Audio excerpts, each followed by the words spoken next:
Michael Bernstein with the Center for Innovation Systems and Policy at the Austrian Institute of Technology, talking about the informed consent principle, which is a principle mandating that individuals or communities must be adequately informed and voluntarily agree to participate in research, especially those activities that may affect them directly. And an important question when we talk about climate and environmental ethics is, how do we have informed consent from other species, from ecosystems who might not have a voice that we can understand directly, and how do we include their representation in these questions of resolving climate and environmental ethics issues?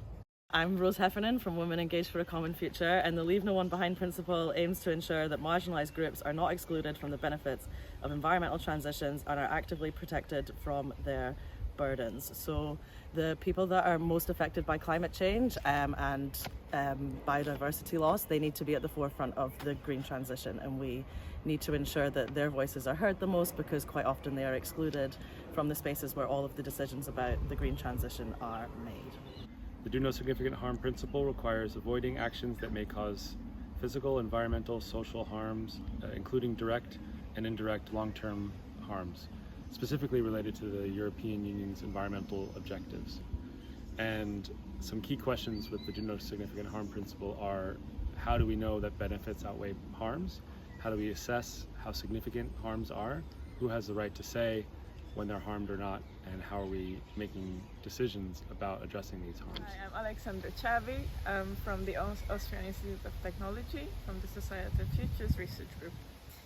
So the precautionary principle means that if it is possible that a given policy or action might cause harm to the public or the environment, and if there is still no scientific agreement on the issue, the policy or action in question should not be carried out. This is the precautionary principle as a backstop to the Do No Significant Harm principle.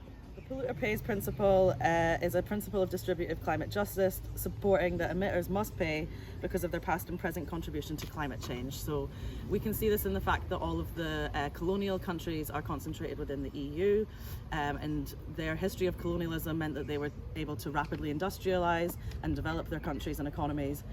This not only contributed to climate change, but also contributed to the underdevelopment of most of the rest of the world. So now, when these countries in the EU demand, with their more advanced technology or their stronger economies, when they demand the same level of transition from other countries that they've actively underdeveloped, it's not fair. And so the polluter pays principle highlights the fact that it's these countries that are responsible for climate change, colonialism, capitalism, that these are the ones that should be paying for the green transition.